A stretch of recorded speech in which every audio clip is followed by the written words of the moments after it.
नियम बना था, प्रावधान बना था, तो आज जो तेजस्वी जी बोल रहे हैं वो उस वक्त सरकार के अंग थे। यदि वास्तव में उस समाज के बारे में उनको चिंता होती तो सरकार में रहते हुए उस विषय की चर्चा उस वक्त वो करते। हाँ, तो वो कुछ कर सकते हैं इस राज्य के हित में, राज्य के विकास के लिए।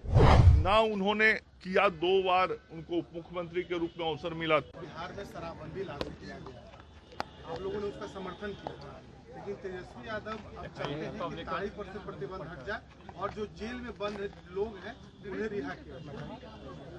देखिए, बहुत स्पष्टता के साथ कहना चाहूँगा कि संपूर्ण समाज की भलाई के लिए बिहार की महिलाओं ने जो मांग माननीय मुख्यमंत्री जी के समक्ष रखी थी, उस वक्त बिहार की सभी राजनीतिक पार्टियों ने सदन के अंदर जो प्रस्ताव सरकार की ओर से आया था उसका समर्थन किया था और उसी के आलोक में नियम भी बने थे। उस वक्त जब नियम बना था, प्रावधान बना था, तो आज जो तेजस्वी जी बोल रहे हैं वो उस वक्त सरकार के अंग थे। यदि वास्तव में उस समाज के बारे में उनको चिंता होती तो सरकार में रहते हुए उस विषय की चर्चा उस वक्त वो करते, लेकिन उस वक्त उन्होंने वो नहीं किया। आज जरूर उस समाज के हित के लिए तो वो कुछ ना कर पा रहे हैं, ना कर पाएंगे, लेकिन झूठा हरियाली आंसू बहाने का प्रयास कर रहे हैं। उनको मालूम होना चाहिए कि जिस समाज के हित की वो बात कर रहे हैं, उस समाज के हित के लिए माननीय मुख्यमंत्री जी ने बहुत सारे कार्यक्रम और योजनाएं दी हैं।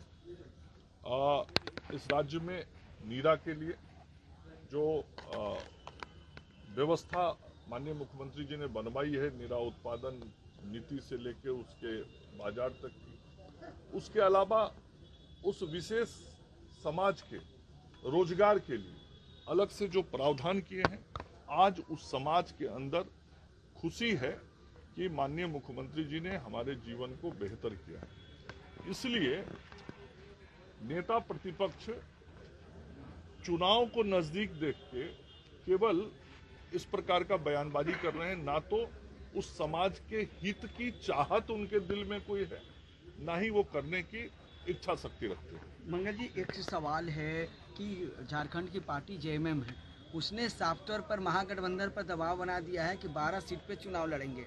कहीं ना कहीं लालू यादव और महागठबंधन पर तो दबाव बन रहा है। नहीं, मैं समझता हूं कि ये तो दबाव का बात नहीं है, ये तो सहज हिस्सेदारी की बात है।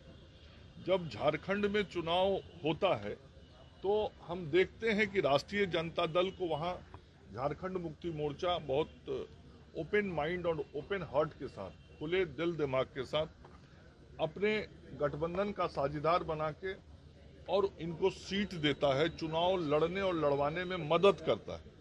तो गठबंधन धर्म तो यही कहता है कि यदि झारखंड में जेएमएम आरजेडी को साथ में लेके सीट देके चलता है तो बिहार में चुनाव में यदि वो कहते हैं कि हम सब महागठबंधन के अंग हैं, तो स्वाभाविक रूप से उनको साझेदार रखना चाहिए और साझेदार को हिस्सेदारी जो मिलनी चाहिए वो उनको देनी चाहिए। अब संख्या क्या हो नहीं हो वो तो उन लोगों का विषय है, लेकिन यदि ईमानदारी रखनी है तो ये करना चाहिए। लेकिन अभी तक का जो इतिहास रहा है वो इतिहास यही रहा है कि बिहार में जब जब चुनाव हुआ है, राष्ट्रीय जनता दल जिन दलों के साथ गठबंधन बनाया है उन दलों के साथ धोखाधड़ी ही किया है। अभी भी हमारे कुछ साथी उनके साथ सटे हुए हैं, उनको भी खुलेआम धोखा दिया। स्थिति ये हो गई थी कि प्रेस कॉन्फ्रेंस से उठ के उनको निकलना पड़ा था और झारखंड मुक्ति मोर्चा की भी वही स्थिति हुई थी। एक बार फिर से राष्ट्रीय जनता दल अपने सहयोगी दलों के साथ कुछ ऐसा ही करने वाला है। एंटी इनकम्बेंसी की बात की जा रही है आरजेडी के द्वारा कि नीतीश कुमार के 20 सालों के शासन में बड़े पैमाने पर एंटी इनकम्बेंसी और उसका फायदा वो चाहती है कि एंटी इनकम्बेंसी नहीं है, प्रो इनकम्बेंसी।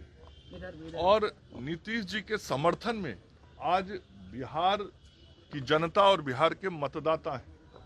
और इसी का ना परिणाम है कि अभी उपचुनाव हुआ तो चारों का चारों सीट एनडीए जीता, लोकसभा का चुनाव हुआ तो 3/4 सीट एनडीए जीता। और लगातार 20 वर्षों से बिहार की जनता ने सेवा करने का अवसर एनडीए को दिया है। और आज एक बार फिर से नरेंद्र मोदी जी और नीतीश कुमार जी के नेतृत्व में बिहार की जनता बिहार की सरकार को सेवा करने के लिए अगला 5 साल और देने का मन बना चुकी है, ये उनको मालूम है।